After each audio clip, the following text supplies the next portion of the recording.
books. Just so we're clear, my household has a lot of comic books.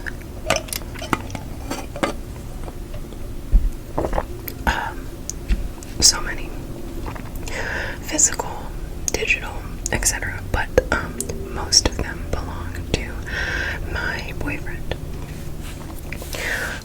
He has a pretty encyclopedic knowledge of, in particular, the Marvel comics. And he and his brother discuss them regularly. But I have a few, so I'm going to show you mine and then the ones that he has that I know / have read. I know the last time I did like a book video, people really liked the book sounds. So we're gonna do some of those. Today I'm drinking the Ride On 10 Hop Hazy IPA.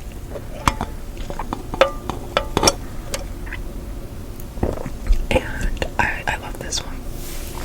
Also, it's so beautiful today. It was a little foggy in the morning, so I was gonna get upset. But it's gorgeous right now. But whenever I film in the late afternoon like this, or the early evening, I know the lighting's a little weird. Like if I'm up here, it's like kind of stunning. Like it's kind of visceral. Like, can you see my eye makeup? But if I'm back here, it's not as good, you know. But it doesn't matter. I lit some incense. I closed the window so it's a little hot, and the sun is beating directly on my face. But nonetheless, let's just jump right into it. Let's not waste our time. I'm sure you guys are curious, and if you're not, hopefully this will be like relaxing.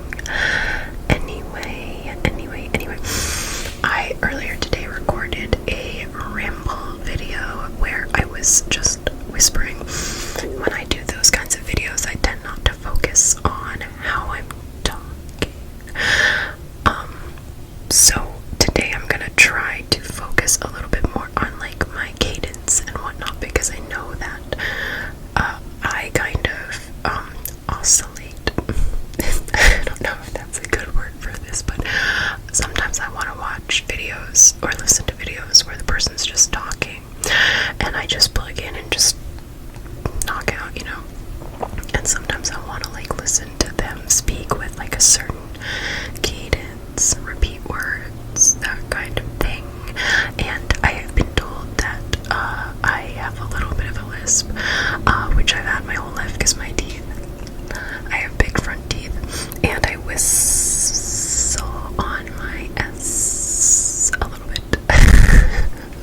So we're gonna pay attention to that. But let's get into the books. Okay, so the first one I want to start with is one that I'm sure will be familiar to a lot of people.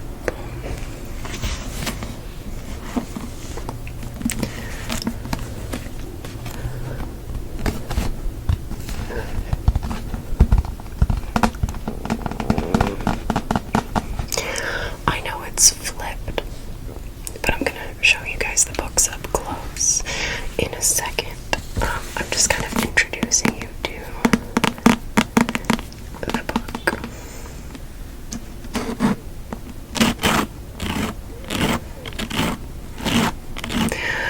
Before I get into this one, there was a brief moment in time where I was in possession of a Watchmen book. My friend lent it to me, and my brother and I both read it while we were on vacation. And I really wish I had it to show you guys, because Watchmen is one of my favorite comic books, and one of my favorite movies, and one of my favorite TV shows of all time. I do plan on getting a Watchmen tattoo somewhere on my anti-hero / villain arm at some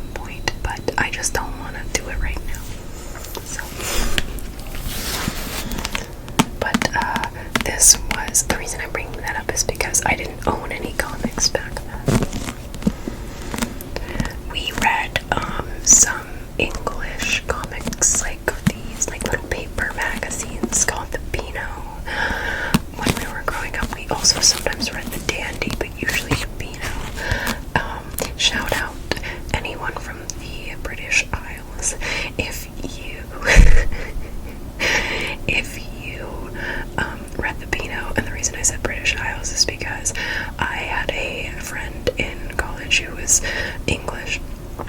And there was a part of a rugby song where they said that he was from the British Isles. Just a little side note. So it's like in my head. I'm also English, but I didn't have the accent, so people always forget.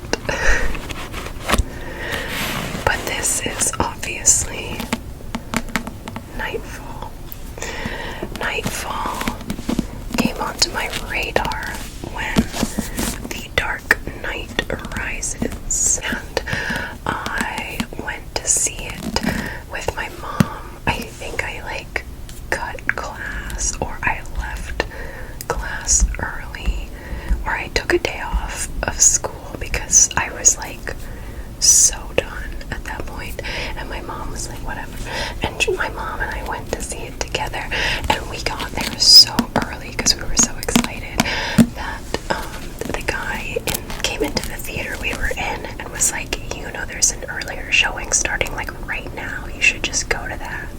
So we did. And obviously I was so obsessed with Nolan's Batman trilogy, but it wasn't just Nolan's Batman trilogy. I was also obsessed with Batman my whole life. There are countless photos of me as a child dressed as Batman because for some reason my brother, who's older than me, wanted to be Robin. So I was Batman. And when I was growing up, I had two different, one Robin figurine that I carried him, and then my little bunny, who was like my best friend. I carried them with me everywhere. There's so many pictures of me with this little Robin and the bunny in the crook of my arm or something. I'll see if I can find one.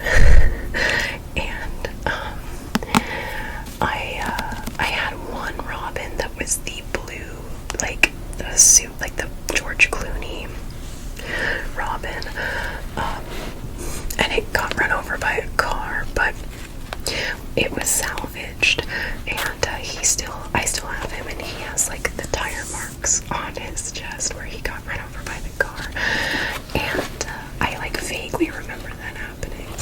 And then I also had a more cartoony looking Robin from like the cartoon series as well, I think later down the line. But I've always been obsessed with Batman. I love the Val Kilmer and Michael Keaton.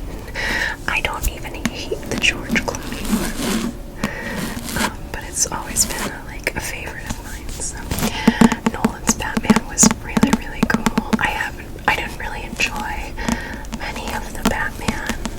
Like, I didn't hate the Robert Pattinson one, but it wasn't my favorite. But I really, really enjoyed the Birds of Prey movie. I didn't love the first Suicide Squad, but I really liked the Birds of Prey movie, which doesn't have Batman, but it has Harley Quinn, who is also my girl. But I got into her in like high school. But let's take a closer look at Knightfall. Okay, so this is Knightfall. Batman Knightfall. It's volume 1. This first came onto my radar, like I said, during the media, like the lead up to The Dark Knight Rises, because so much of the content in that movie was derived from this book, or this series, basically. What I will say is, obviously they changed a lot, and there was a lot of other stuff in that movie, but the Bane origin story is largely derived from here, but then there's a twist. So if you were familiar with this and then you watched The Dark Knight Rises, you might know that they did a little bait and switch kind of at the end. I won't ruin it. But you guys, if you know, you know, you would think it's Bane, but it's not Bane. Anyway, I'm not making sense if you don't know what I'm talking about, but if you do, then you do. Bane is, he's half Spanish, I think, or, if I'm wrong. Well, so he's modeled after a luchador, and his father is English, but I think his mom is Mexican, maybe. while since I've read this. Regardless, I bought this book when I was like 19. I think it was 2015. And I was with my friend in Seattle. I was visiting her in Seattle. And it was the summer. And I remember that was like a really fun trip. And we went to, there's the Joker. We went to this comic book shop in Seattle, really close to where the wharf is. There we go. My gosh. And that's such an iconic moment right there. So iconic. And we went to this comic book shop, and I think I just checked the price on this, and it's $30, and I'm pretty sure, assuming that's what they were selling it for, they might have marked it up a little bit, but it was, I had the exact amount of money in cash on me as what this book cost, and I spent all of the money that I had in my wallet that day on this book, because I was just so excited to have found it. Oh my gosh. It's been a long time since I've looked at this, honestly. There's a scarecrow. Everyone's in here. They got everybody in here. Oh my god.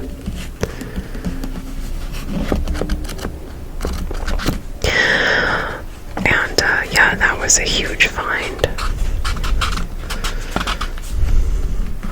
It's long. It's about, what is it? Oh my gosh. That's the,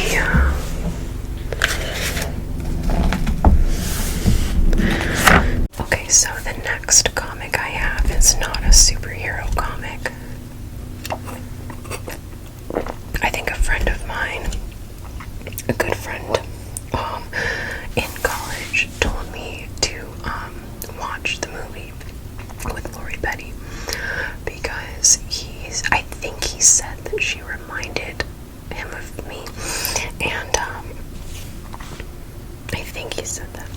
And then I got really into the comics mostly because I just am so obsessed with Jamie Hewlett's art style. It's Tank Girl, by the way.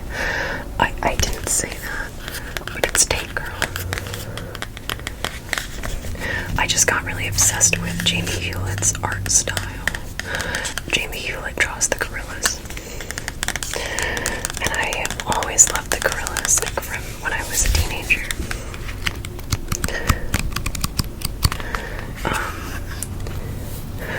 But that's her,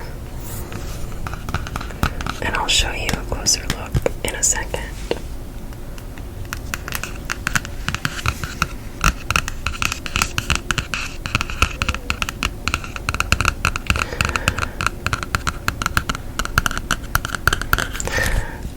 I wrote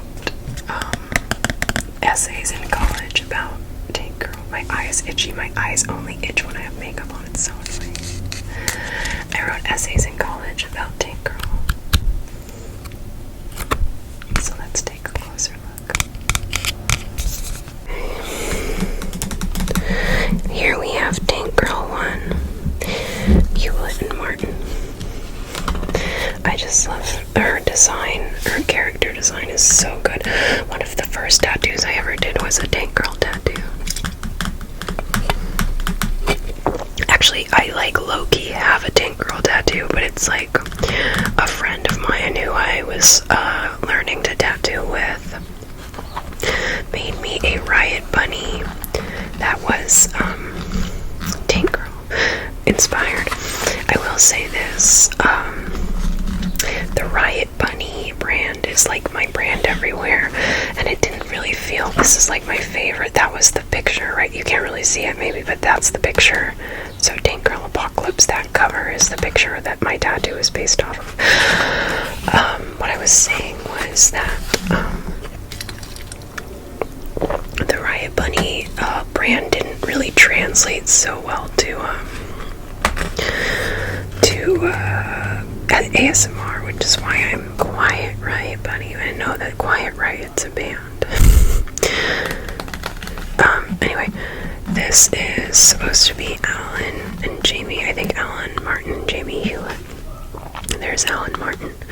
It's like an original design. I think originally she was designed as like really buff looking, and then they made her like a little bit more like skinny, and she's very much inspired by like the Riot Girl movement of the 90s. Very punk, you know, very like no rules, very like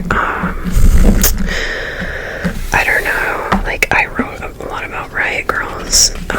I think the movement's really incredible. There's obviously a lot of problematic elements of like white-centric feminism, but we don't have to get into that right now. I do love like her vibe, and like she's so gross.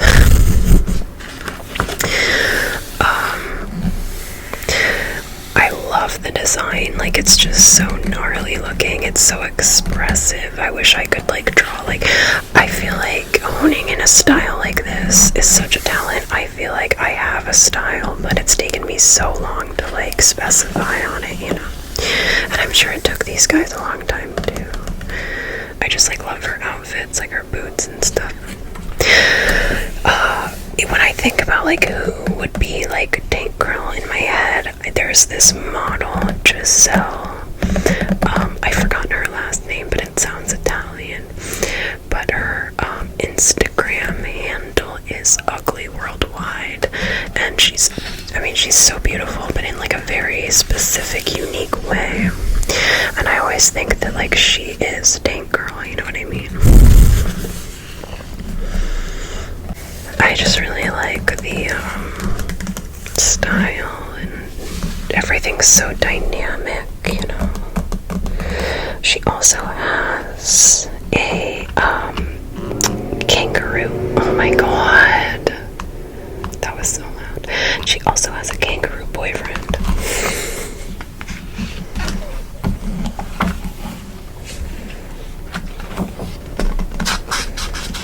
Anyway.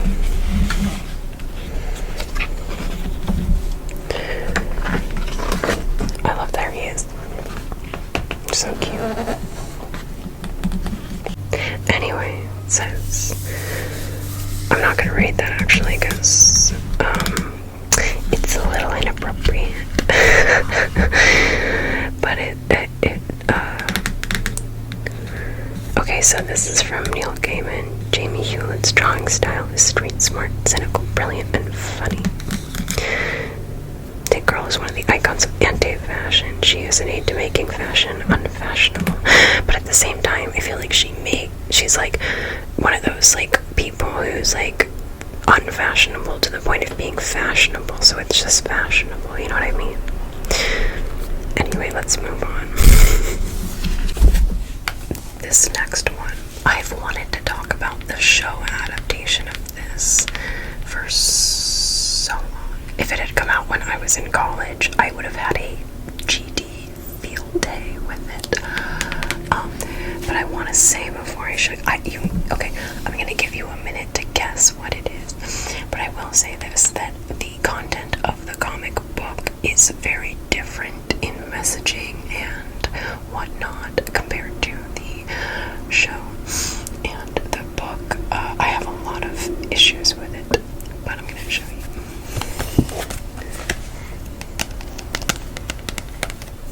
It's the boys.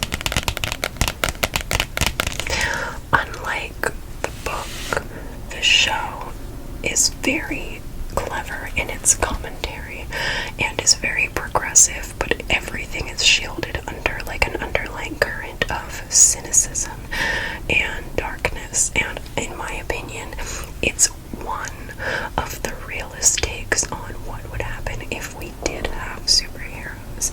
The book, I could barely get through this. It's so... Why do people do that? A motorcycle is just revving up like no one cares, do you?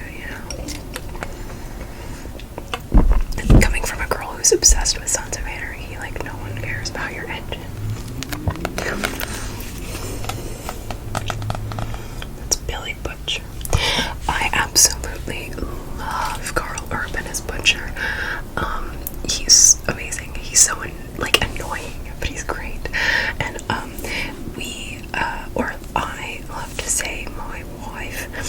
Because he always talks about because wife. I love Carl Urban, and but like I said, I could barely get through this book because, I mean, I'll talk about it when we get into it. But I love the show, and I love Homelander. And when I say I love Homelander, I hate Homelander, but I love how much I hate him. Does that make sense? Like, he's very reflective of real cultural figures, including one that was in power in this country very recently. And sorry to get political, but The Boys is very political. But I hate him so much. But the character is amazing in the worst way. Like, it's really well done. That actor is terrifying. I'm so scared of him. I don't think I could watch him in anything else unless he was a villain, you know. Alright. So here's The Boys. That's Billy Butcher. Billy Butcher. This is volume 1. I'm a little hesitant actually to show some of this stuff because it's pretty raunchy. If you've watched the show, it's like that, but like it's kind of worse in a way. But this is what Huey looks like, and it's funny because to me that looks like Simon Pegg, and I'm wondering if that's why they have Simon Pegg in the show, like as Huey's dad, even though it's like such a random role. Because I'm gonna go ahead and this is my conspiracy, and it might be on Google, but if someone knows, let me know. Was this character designed after Simon Pegg? Like, was he supposed to be Simon Pegg? Because then the reason they got Simon Pegg to be like Jack Quaid's dad in the show, it makes sense, because it didn't make sense to me why they got Simon Pegg to be that role. And then I read this and I was like, oh wait, is that supposed to be Simon Pegg? That's MM right there. I like MM a lot as a character, and I think that's his wife. Oh no, that's his girlfriend. That's his daughter. It's definitely different than in the show. Starlight. I actually really like the Starlight character. She's like the perfect balance of like annoying and naive and really awesome and cool, and she has a really great arc, I think. I don't love this art style, I'm not gonna lie. I think it's a little ugly at times. Like, I know this is pretty common, but I just feel like this looks off to me, and that's just me being really critical. I mean, I wouldn't be able to be a comic book artist. I tried, trust me. I used to draw a comic. But yeah.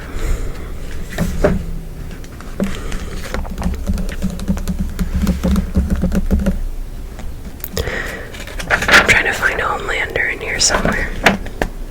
Oh my god. I'm trying to see if I can find Homelander so that we can take a look at him. Oh, there he is. I think he looks better in the show.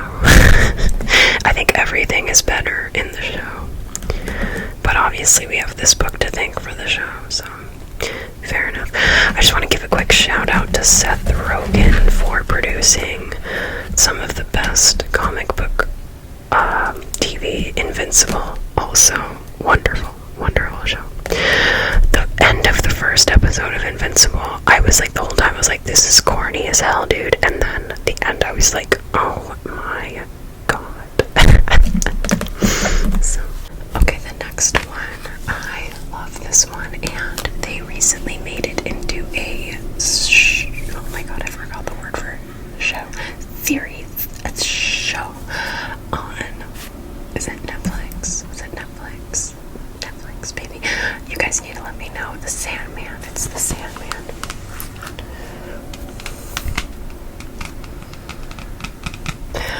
I wanted to show you guys this because I love Neil Gaiman so much. I've been listening to and reading, like listening to audiobooks and reading Neil Gaiman since I was a kid. I can't remember what the first thing he was, but the first one that I can remember reading or engaging with was Coraline, the book Coraline. I was obsessed with that book. I did like the movie, but I just didn't feel like it captured the darkness of Coraline because it was a children's movie. I know it was a children's book, but like the book is, the way he describes things is just so gritty and horrifying, you know. That book really freaked me out. And then I read the Graveyard Book, I think in high school, which was good. And then in college, I have very vivid memories of reading American Gods. And it was weird when I read American Gods because I remember I was actually listening to it on Audible.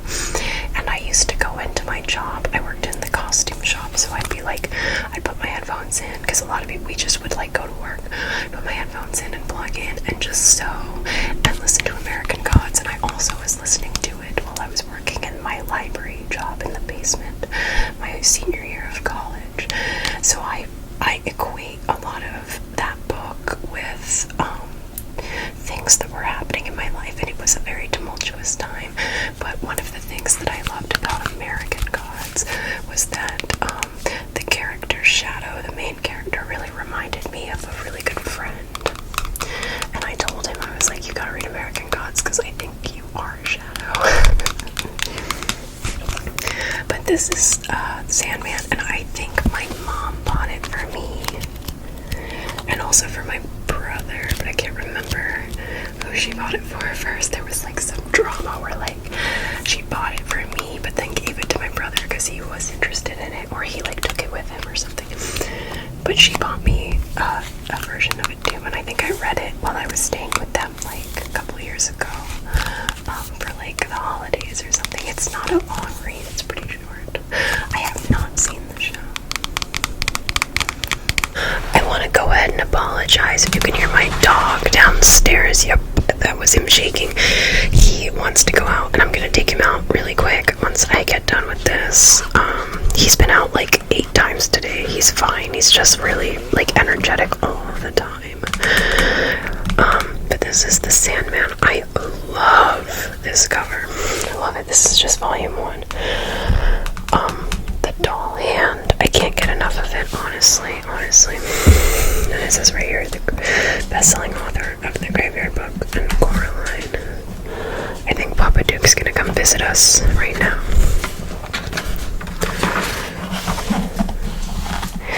I hope it doesn't seem like I'm rushing through this. My dog is coming in. Hi, baby boy. Hi, baby. He's sniffing the mic cover I made. Oh god, because it's fluffy. He thinks it's for eating. Oh my god. I really want to show you guys this one very specific panel. This is so gorgeous. Like the art in this is stunning. But there's one panel in particular that I am obsessed with. I have to find it. I think it's here. I mean, all of this is really cool. Hi, baby boy. He's just snooting around. It's awfully loud out there. Oh god. I really want to find it. I know, baby. We're gonna go out soon. Mommy's trying to find this like panel so that she can show the people. Oh god, if I can't find it, I'm gonna get mad. How hard should I look for this? There's Neil. I follow Neil on Instagram, and his posts about his son are so sweet. So sweet. That's done.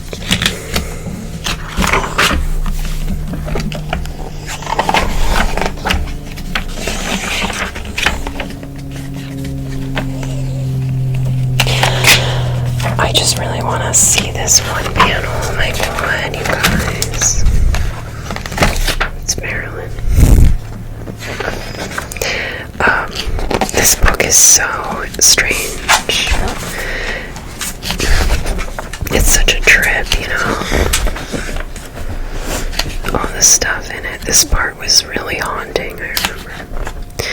It's such a trip because it's so bizarre. His mind is so bizarre, and I always wondered. I think it's gotta be somewhere in here, because this is like the moment. I think I just missed it.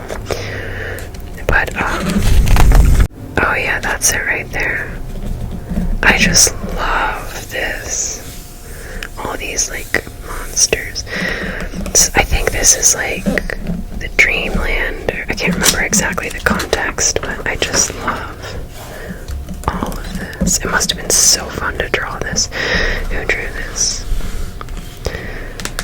These guys. Sam Keith, Mike Dringenberg, and Malcolm Jones. The third. Fully recolored edition. Preludes and Nocturnes. So this is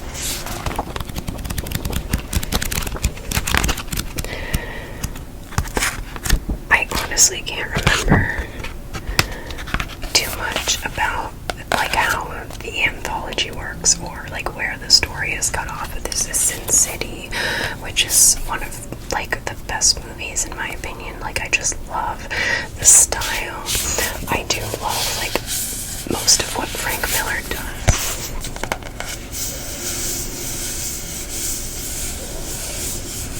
Sin City is so good. I just love how like campy it is, even though it's dark, you know. And one of my favorite characters is Marv. So I'll try to show you Marv.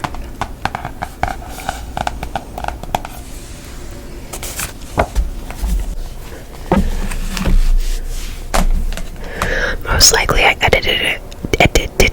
Oh my god, it out. But I was musing earlier about how Frank Miller made Hellboy, but he didn't. It was Mike Mignola. But the style of the Hellboy comics and Frank Miller's work are very similar, and I think there's some crossover. I just simply don't want to do the research right now. But this is the Family Values Sin City, Frank Miller. And Mio, I do believe Mio was played by Devin Aoki.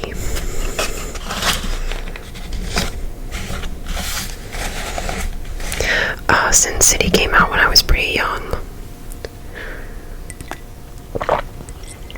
My parents thought that it was too inappropriate for me, but they let me watch a lot of other stuff.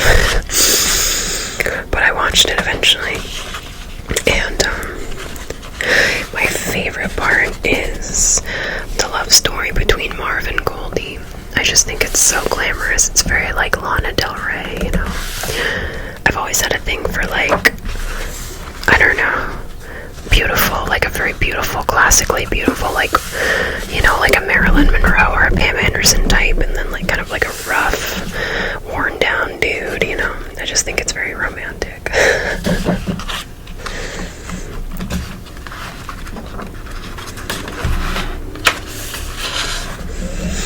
I like this art style a lot. It's loose, but it's really effective, and the use of contrast is amazing.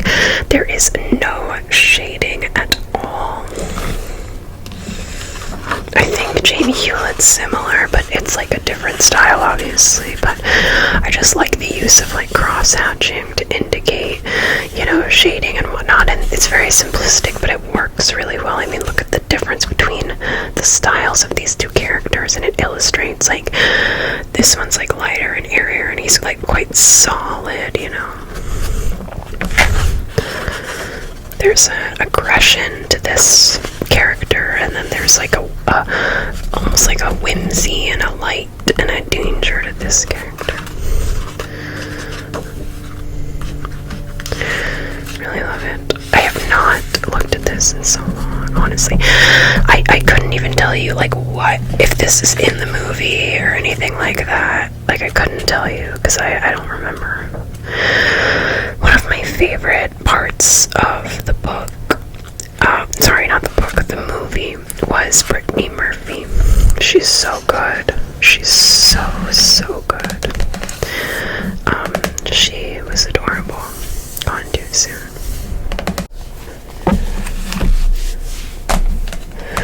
most likely I edited it, oh my god, it out, but I was musing earlier about how Frank Miller made Hellboy, but he didn't. It was Mike Mignola.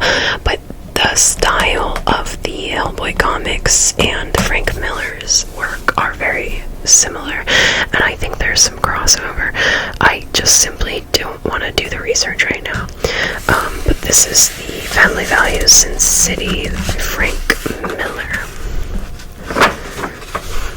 And Mio, I do believe Mio was played by Devin Aoki.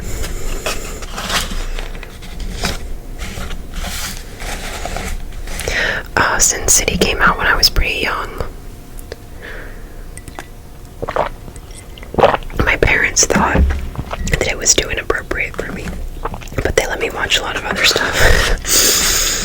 But I watched it eventually, and my favorite part is the love story between Marv and Goldie. I just think it's so glamorous. It's very like Lana Del Rey, you know.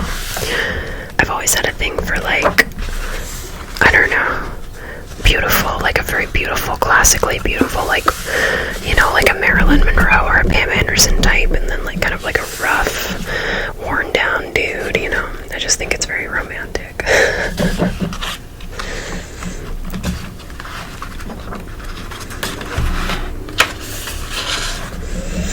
I like this art style a lot. It's loose, but it's really effective, and the use of contrast is amazing. There is no shading at all. I think Jamie Hewlett's similar, but it's like a different style, obviously. But I just like the use of like cross-hatching to indicate, you know, shading and whatnot. And it's very simplistic, but it works really well. I mean, look at the difference between the styles of these two characters, and it illustrates like this one's like lighter and airier, and he's like quite solid, you know. There's an aggression to this character, and then there's like a almost like a whimsy and a light and a danger to this character. Really love it. I have not looked at this in so long, honestly. I couldn't even tell you like what, if this is in the movie or anything like that. Like I couldn't tell you because I don't remember. One of my favorite parts of the book, sorry, not the book, the movie, was Brittany Murphy. She's so good. She's so good. She was adorable. Gone too soon. I'm losing my light over here, so I'm gonna try to whip through this last introduction, which is gonna be, this is the Brian Azzarello and Lee Bermejo Joker. This is the DC Black Label, the Joker. I really wanted to show you guys Mad Love, and then also the Joker origin story, The Killing Joke. But I realized that when I read those, it was because a friend of mine, a different friend, lent them to me. He like left them with me. I don't remember how I got them back to him because he had graduated from school at that point. Did I like mail them or did he visit? I can't remember. But either way, I wanted to show you guys those, and I was like looking for it, but I couldn't find it. This is I think this is a newer version of the Joker. I want to see.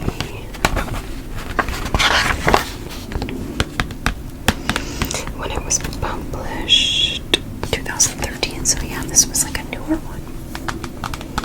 This is not mine, and the Sin City is not mine either. The Boys is my boyfriend and mine. I think we bought it together in an airport. But these two belong to him. But this one, I think my mom got it for him because he said Marvel Boy, but she just wanted to get him something like comic book related, so she got him the Joker, which was cute. So, we'll take a look at that. Okay, we're gonna look at this one really quick before Duke starts getting upset with me. This is very much seems to be based off of the Heath Ledger Joker. I think there's been a lot of really amazing renditions of the Joker, and I'm gonna tell you one thing. I like almost every version of the Joker that I've seen so far. I really, really like the Jack Nicholson Joker. Obviously, the comic book Joker is phenomenal, and the cartoon Joker is phenomenal, but I love the Jack Nicholson Joker. Heath Ledger's Joker was a whole different animal. He brought a level to it that was just so stunning, and I think that every bit of praise that he gets for that portrayal is earned and deserved. I was so in love with Heath Ledger as a child. He was my second crush after Johnny Depp. Now, I'm not going to talk about these people as people. I just want to talk about me as a child having crushes. I loved Johnny Depp when I was a kid because of Captain Jack and Finding Neverland and Edward Scissorhands, and I even really liked the Willy Wonka and the Chocolate Factory, honestly. And Heath Ledger was my second crush, and mostly because of A Knight's Tale, because oh my god, he was so cute, and I adored him. I adored him so much. And when he passed, I remember that as the first celebrity death that profoundly affected me. And then The Dark Knight came out, and my goodness, it was so phenomenal. There's Harley. This is my favorite Harley, the full Harlequin costume. Don't get me wrong, I really do like Margot in her little daddy's little monster, shirt and all that.